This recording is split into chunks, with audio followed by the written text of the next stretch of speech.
Hi everyone, कैसे हो आप सभी। आज हम लोग पढ़ने वाले हैं सेल्फ मैनेजमेंट स्किल्स। ये जो चैप्टर है वो इम्पोर्टेंट है, क्योंकि इस चैप्टर में आप सीखते हो कि आप खुद को कैसे मैनेज कर सकते हो। स्ट्रेस से, वर्कलोड से, किसी भी प्रेशर से, किसी भी काम के प्रेशर से आप कैसे अपने आप को मैनेज कर सकते हो, वो इस चैप्टर में आप सीखते हो। तो इस चैप्टर को जो है ध्यान से पढ़िएगा। और ये जो चैप्टर है वो एग्ज़ाम के लिए ही इम्पोर्टेंट नहीं है, बल्कि आपके लाइफ में भी ये बहुत ही इम्पोर्टेंट है ये chapter.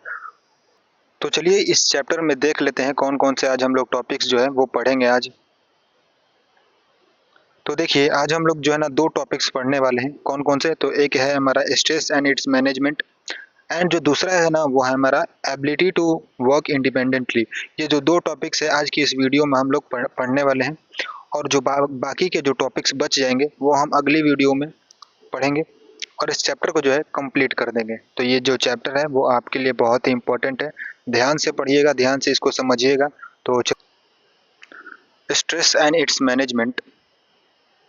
Stress is a condition where a person tensed and worried, affecting both body and mind, and can lead symptoms like being tired, sick, or experiencing burnout. It is the body way of responding any such demand, causing a short-term symptoms like cold hand, sweating, and a nervous stomach.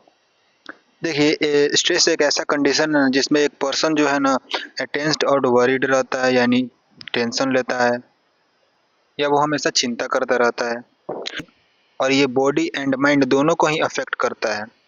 And can lead some symptoms like tired, थकान, sick, experiencing burnout, यानी पूरा एकदम frustrate हो जाना, यानी हम लोग बोलते हैं ना दिमाग खराब हो गया है ऐसा करके, तो वो चीज़ हो जाना एकदम। When stressed, the body release chemicals that provide extra energy and strength.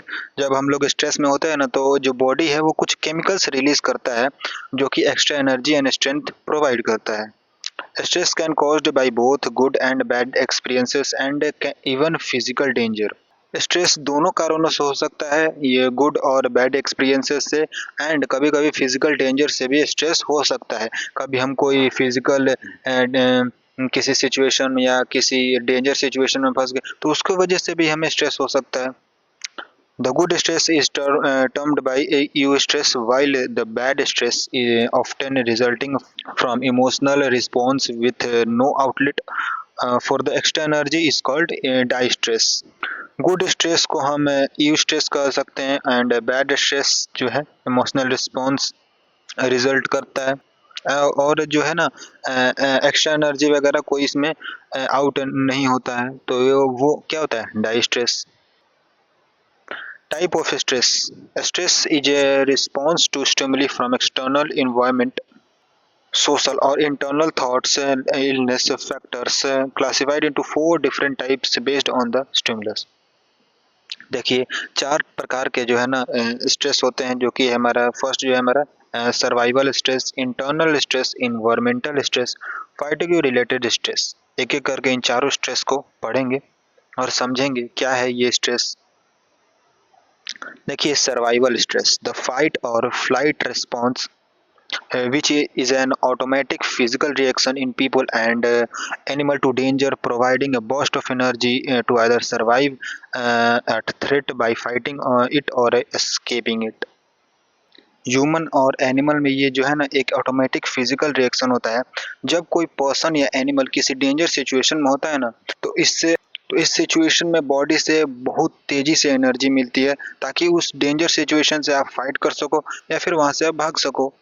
तो ये है सर्वाइवल स्ट्रेस। Internal stress.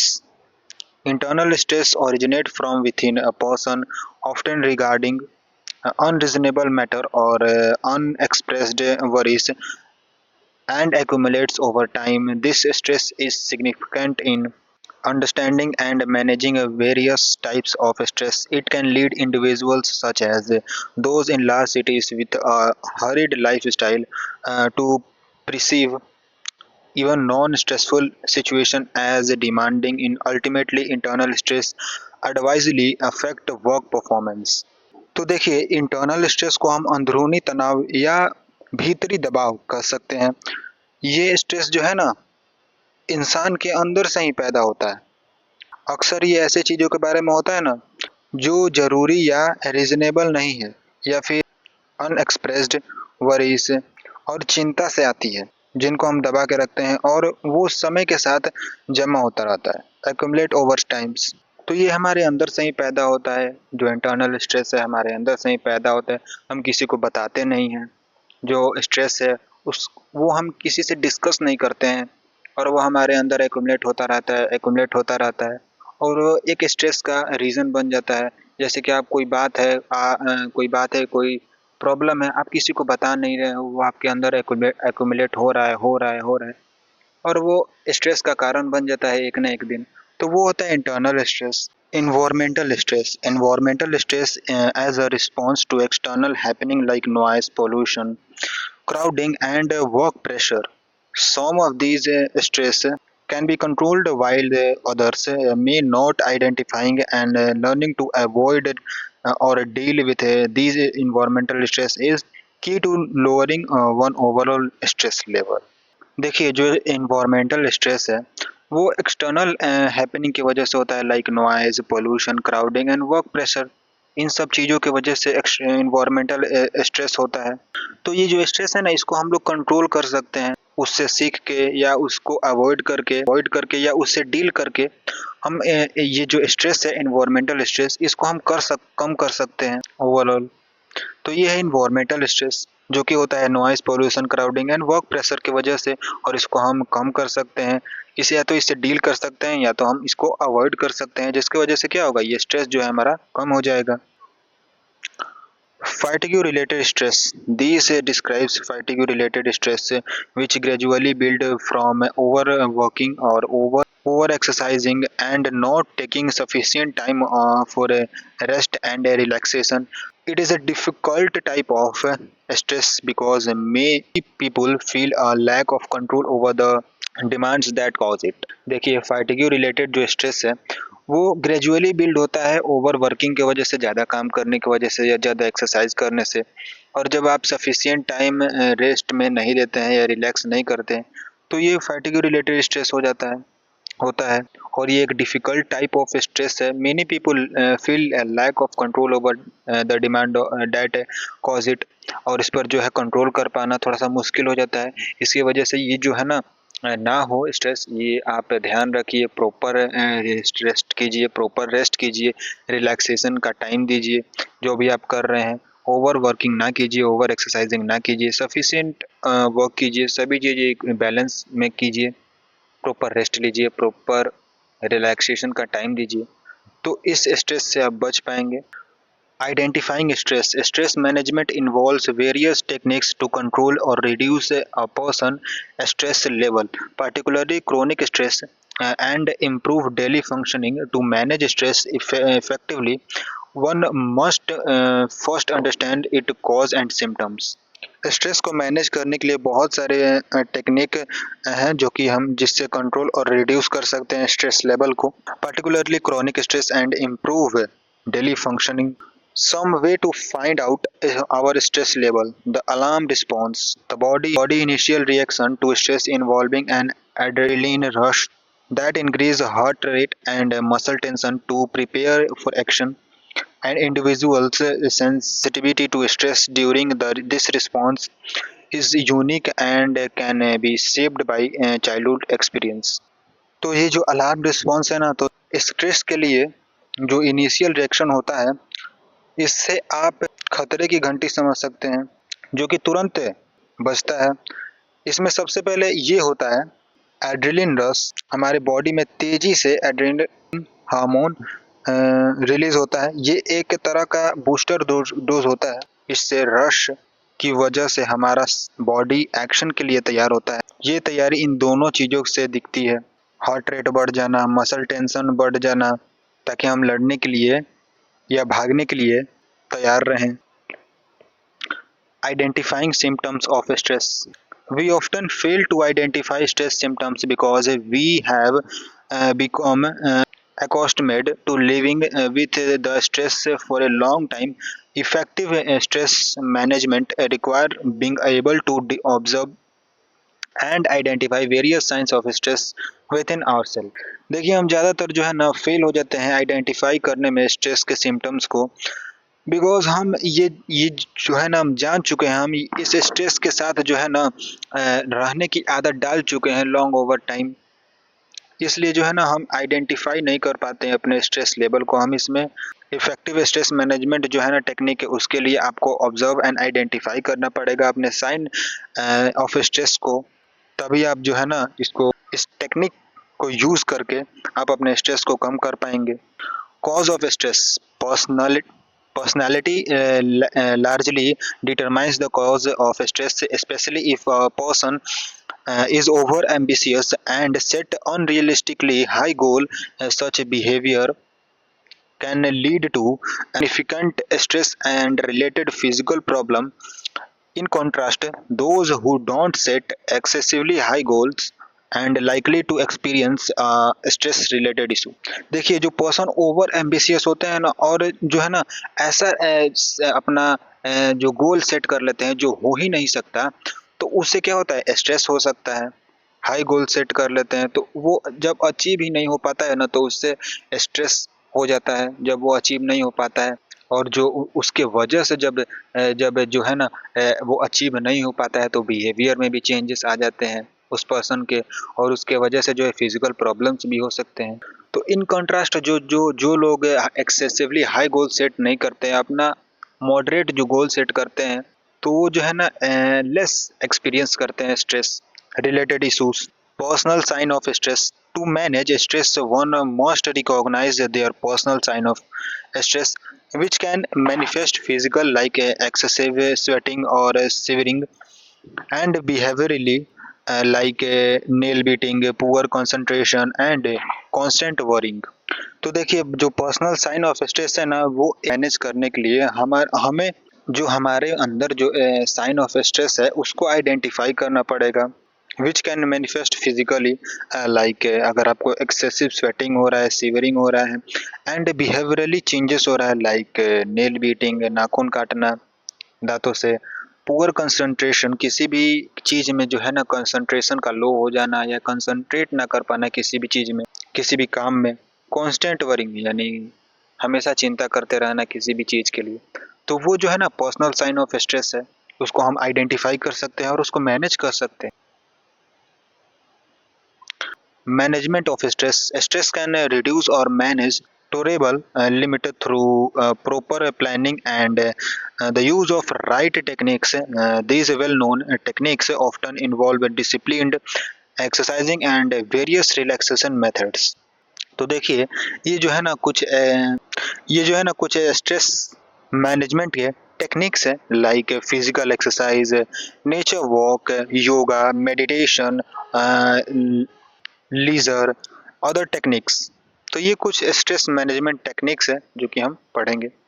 तो देखिए physical exercise, an activity that improves blood circulation, lowers blood pressure and benefits overall physical fitness and health. It work as a natural painkiller by pumping up endorphin chemical in brain, which also helps improve self-image, reduce stress and enhance social contact. Additionally, it offers direct stress busting benefits, improving the ability to sleep and further contributing to stress reduction. देखिए physical जो exercise है वो blood circulation increase करता है और जो blood pressure है उसको कम करता है, और ये जो है ना overall physical fitness and health को बेनिफिट करता है, और ये जो है ना नेचुरल पेन किलर की तरह काम करता है बाय पंपिंग आप endorphin chemicals in the brain. जो एक केमिकल है एंड्रोफिन केमिकल जो ब्रेन में रिलीज होता है, तो ये क्या करता है नेचुरल पेन किलर की तरह काम करता है जब आप फिजिकल एक्सरसाइज करते हैं तो, which can also help in improve self-image, reduce stress and enhance social contact. ये जो है फिजिकल एक्सरसाइज ये सेल्फ इमेज को इम्प्रूव करता है, स्ट्रेस को रिड्यूस करता है एंड इन्हेंस करता है सोशल कॉन्टैक्ट को। It offers direct stress busting benefits, improving the ability to sleep and further contributing to stress reduction। ये जो आपके जो स्लीप साइकिल होता है वो आपका अगर खराब हो जाता है तो उसमें ये मदद करता है फिजिकल एक्सरसाइज। तो ये जो फिजिकल एक्सरसाइज है वो बहुत ही आपकी हेल्प करेगा। Yoga body practice combining physical poses, controlled breathing and meditation to achieve relaxation and aid in stress management. It develops a connection between the body and mind, releasing emotional energy and improving the ability to breathe more effectively. देखिए जो योगा है ना वो mind body practice है। जब आप breathing control करते हैं, यानी जो ब्रीदिंग एक्सरसाइज है, अनुलोम विलोम जैसे एक्सरसाइज है, अगर आप उसको करते हैं और जो मेडिटेशन करते हैं तो इससे आपको रिलैक्सेशन अचीव होता है और ये जो है ना स्ट्रेस को मैनेज करने में हेल्प करता है। ये जो है ना माइंड को और बॉडी को डायरेक्ट कनेक्ट करता है, releasing emotional energy and improving the ability to breathe more effectively. Emotional energy release करता है एंड ब्रीदिंग जो एबिलिटी है उसको इम्प्रूव करता है।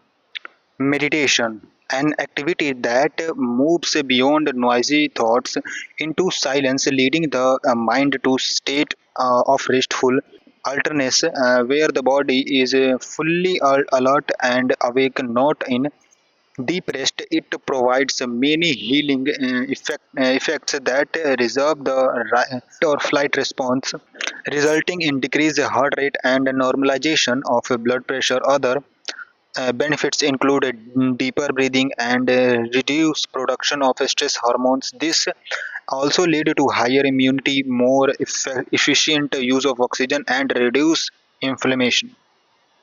तो देखिए जो मेडिटेशन है ये एक एक्टिविटी है जिससे आपको जो नॉइसी थॉट्स है वो साइलेंस में बदल जाते हैं और ये जो माइंड को जो है ना वो रेस्टफुल पोजीशन में ले जाता है और वहीं जो बॉडी है वो फुल्ली अलर्ट और अवेक हो जाता है, but not in deep rest.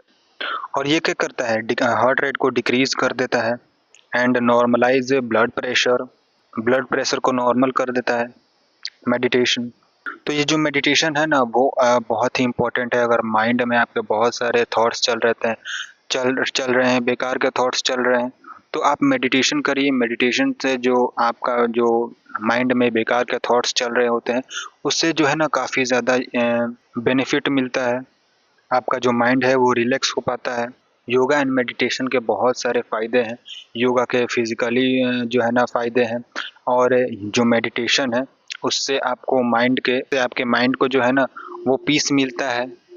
Yoga and meditation है वो बहुत ही इम्पोर्टेंट है आप सभी के लिए। अगर आप एक स्टूडेंट हो तो आप सुबह में जो है मॉर्निंग में योगा एंड मेडिटेशन करिए ताकि आपको जो माइंड के जो है ना वो उसको जो है ना शांति मिले और वो बढ़िया तरीके से वर्क कर पाए। जो भी आपके माइंड में जो बेकार के थॉट्स चल रहे होते हैं उन सबको ये दूर करता है मेडिटेशन। और योगा जो है आपकी फिजिकल फिटनेस को इम्प्रूव करता है। तो ये सारी चीज़ें जो है ना इम्पोर्टेंट है।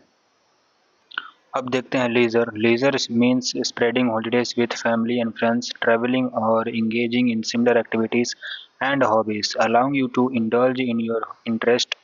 It provides a break from stress for relief, acts as an outlet, and also facilitates social contact. आप अपने फैमिली फ्रेंड्स के साथ हॉलीडे स्पेंड कीजिए, ट्रैवल कीजिए और इसी तरह के सिमिलर एक्टिविटीज़ में इंगेज रहिए। जिसमें आपका इंटरेस्ट है वो काम कीजिए। ये क्या करता है, स्ट्रेस से ब्रेक देता है और रिलीफ करता है। Nature walk, it involve walking in a park or similar place, often multiple times of a day for a short period, practicing thoughts, stopping to clear day to day worries. This activity help prevent burnout, promotes adequate sleep, ease muscle tension and decrease mental worries. जो nature walk है, walk करने जाइए morning में and evening में। तो जब आप walk पे जाते हैं मॉर्निंग में एंड इवनिंग में, नए नए लोगों से मिलते हैं तो आपके थॉट्स जो है ना वो चेंज होते हैं। जो आपके अंदर फ्रस्ट्रेशन है वो कहीं कितने हद तक जो है ना कम हो जाता है। तो नेचर वॉक जो है ना वो बहुत इंपॉर्टेंट है। Other techniques, reduction techniques include getting adequate sleep, which provide adequate daytime energy and act as a good stress reducer. Progressive relaxation and contraction of body parts effectively reduce tension, lower blood pressure, and combat fatigue. While promoting a better sleep, this practice also reduce pain, ease muscle tension, decrease mental worries, and increase productivity, concentration, and thinking. जो other techniques है like आप जो है ना proper sleep लीजिए।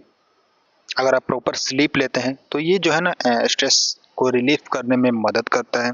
तो proper amount में sleep लेना ये भी इम्पोर्टेंट है। तो स्ट्रेस मैनेजमेंट के ये सारे टेक्निक्स है like yoga, meditation, physical exercise, vacations, अपने दोस्तों या फैमिली के साथ वेकेशन पर जाना, नेचर वॉक एंड ट्रेवल्स। तो ये सारी चीज़ें जो है ना वे ये स्ट्रेस मैनेजमेंट के टेक्निक्स हैं। इन सब चीज़ों को आप करके जो है ना स्ट्रेस को मैनेज कर सकते हैं। आप योगा कीजिए, मेडिटेशन कीजिए, फिजिकल एक्सरसाइज कीजिए, वेकेशंस पर जाइए। वेकेशंस पर आप नहीं जा सकते हैं तो वॉक पर जाइए मॉर्निंग एंड इवनिंग में। ट्रैवल पर नहीं जा सकते हैं तो वॉक पर जाइए, योगा कीजिए, मेडिटेशन कीजिए, फिजिकल एक्सरसाइज कीजिए मॉर्निंग एंड इवनिंग में। और ये सब चीज़ें जो है ना स्ट्रेस को मैनेज करने में बहुत हेल्पफुल होगा। अगर आप एक स्टूडेंट हैं, योगा कीजिए, मेडिटेशन कीजिए, फिजिकल एक्सरसाइज कीजिए, जो मॉर्निंग एंड इवनिंग में है वॉक पर जाइए। तो इन सब चीज़ों से आपका स्ट्रेस मैनेज होगा। आपको स्ट्रेस है अपने किसी भी की वजह से जो स्ट्रेस है उसको किसी भी चीज़ों की वजह से स्ट्रेस है उसको एक दूसरे के साथ शेयर कीजिए, अपने फ्रेंड्स के साथ, अपने फैमिली वाले के साथ उसको शेयर कीजिए। जो भी आपका पर्सन जो है वो जो क्लोज है उसके साथ आप शेयर कीजिए जो बात है, जो चीज़ आपसे आप स्ट्रेस हो रहे हो उस चीज़ को शेयर कीजिए। अपने स्ट्रेस को जो है कंट्रोल कीजिए। इन चीज़ों के हेल्प से आप अपने स्ट्रेस को मैनेज कीजिए। स्ट्रेस को आप इजीली मैनेज कर सकते हैं, कंट्रोल कर सकते हैं। स्ट्रेस को मैनेज करना कोई इतना बड़ा मुश्किल नहीं है। आप इजीली अपने स्ट्रेस को मैनेज कर सकते हैं। जिस भी कारण कारण से आपको स्ट्रेस हो रहा है उस चीज़ को सामने अपने रखिए और उस प्रॉब्लम को जो है सॉल्व करने की कोशिश कीजिए। आपसे नहीं हो रहा है किसी और से शेयर कीजिए, अपने क्लोज वन, अपने फैमिली से आप उस चीज़ को शेयर कीजिए। वो आपको हेल्प करेंगे उस प्रॉब्लम को सॉल्व करने में। तो कोई भी ऐसा प्रॉब्लम जो है ना वो ऐसा नहीं है कि सॉल्व नहीं हो सकता। सभी प्रॉब्लम के सॉल्यूशन है और वो सॉल्व किया जा सकता है। तो ये सारी थी स्ट्रेस मैनेजमेंट टेक्निक्स। इन सभी चीज़ों को आप अप्लाई करके अपने स्ट्रेस को मैनेज कर सकते हैं। अब देखते हैं ability to work independently. One of the abilities that we require to develop in us that of working independently. For doing this, we have to become self-aware, self-motivated, and self-regulating. Independent person. A good way to start becoming independent is by carefully thinking about our own learning style. We should find out whether we prefer working independently or we need a more structured environment to work efficiently. We are self-motivated or we need regular feedback in order to make progress in our work. We work best at our own pace or we need to be prodded by other to work faster. We know what it means to be independent. तो देखिए independent का मतलब है खुद से काम करना, जिसमें तुम सेल्फ अवेयर, सेल्फ मोटिवेटेड और सेल्फ रेगुलेटिंग बनते हो ताकि बिना ज़्यादा सुपरविज़न के काम कंप्लीट हो सके। इंडिपेंडेंट बनना स्टार्ट करने का बेस्ट तरीका है अपने लर्निंग स्टाइल को समझना। तुम कैसे सीखते हो और कैसे काम करते हो ये पहले क्लियर करो। खुद से पूछो क्या तुम्हें अकेला काम करना पसंद है या तुम्हें structured environment, rules, schedule, guidance चाहिए ताकि तुम इफिशियंसी से काम कर सको। क्या तुम नेचुरली सेल्फ मोटिवेटेड हो या तुम्हें प्रोग्रेस के लिए रेगुलर फीडबैक चाहिए होता है। क्या तुम अपनी स्पीड पर बेस्ट काम करते हो या तुम्हें किसी का रिमाइंडर चाहिए होता है फास्ट काम करने के लिए। क्या तुम्हें क्लियरली पता है इंडिपेंडेंट होने का मतलब क्या होता है। रिस्पॉन्सिबिलिटी लेना, टाइम मैनेज करना और डिसीजन खुद लेना, ये सारी चीज़ें होती हैं एबिलिटी टू वर्क इंडिपेंडेंटली। अब आगे देखते हैं necessary skills for independent working. From the above, we can understand that some skills are required for developing an independent working style. These are becoming self aware, self monitoring, and self correcting, knowing what we need to do, taking the initiative, rather than waiting to be told what to do. Doing what is asked of our ability without the need for external prodding, and working until the job is completed. Learning to walk at a pace that we can sustain for a long time. Taking ownership of our mistake without looking for excuses. Refusing to let self doubt or negative emotions due to negative past experiences take away from the task. Thus, the key to being independent is our self awareness, self motivation, and self regulation. Independent काम के लिए पहले self aware बनो, अपने काम को monitor करो और गलतियों को नोटिस करके खुद करेक्ट करो बिना किसी के हेल्प के। क्लियर रहो कि हमें क्या करना है, गोल्स और टास्क को पहले डिफाइन करो। इनिशिएटिव लो, किसी के बोलने का वेट मत करो, खुद से स्टार्ट करो। जो काम दिया गया है उसे अपनी बेस्ट एबिलिटी से करो बिना बाहर से पुश के, और टास्क कंप्लीट होने तक लगे रहो उसमें जो टास्क दिया गया है। ऐसा पेस चूज करो जो लॉन्ग टाइम तक सस्टेन हो सके, ना बहुत स्लो ना बहुत ओवर स्पीड। अपनी मिस्टेक्स की रिस्पॉन्सिबिलिटी लो, एक्सक्यूज मत ढूंढो। अपने आपने जो भी मिस्टेक किया है उसकी खुद रिस्पॉन्सिबिलिटी लो। सेल्फ डाउट या निगेटिव इमोशन को कंट्रोल में रखो। पास्ट के निगेटिव एक्सपीरियंसेस को करंट काम से दूर रखो। सेल्फ डाउट या निगेटिव इमोशन को कंट्रोल में रखो। पास्ट के निगेटिव एक्सपीरियंसेस को करंट काम से दूर रखो। जो भी पास्ट में हो चुका है उसको आज जो आप वर्क कर रहे हो उस पर जो है ना इफेक्ट मत पड़ने दो। इन शॉर्ट, इंडिपेंडेंट बनने के लिए self aware, self motivation and self regulation होना चाहिए। यही की है इंडिपेंडेंट बनने की। तो आज के वीडियो में बस इतना ही था। जो बच गए हैं हमारे टॉपिक्स उसको हम नेक्स्ट वीडियो में कवर कर लेंगे और चैप्टर को जो है कंप्लीट कर लेंगे। जो भी आपने इस वीडियो में पढ़ा उसको रिवीजन कीजिएगा, अपनी लाइफ में इम्प्लीमेंट करने की कोशिश कीजिएगा। जो भी आपको स्ट्रेस है, किसी भी तरीके से स्ट्रेस मत लीजिए और पढ़ाई करते रहिए। Thank you so much for watching this video. Bye, next video में मिलते हैं और इस चैप्टर को जो है जो बच गए हैं टॉपिक्स उसको कंप्लीट करके और जो चैप्टर है उसको कंप्लीट करते हैं। Thank you so much for watching. Bye.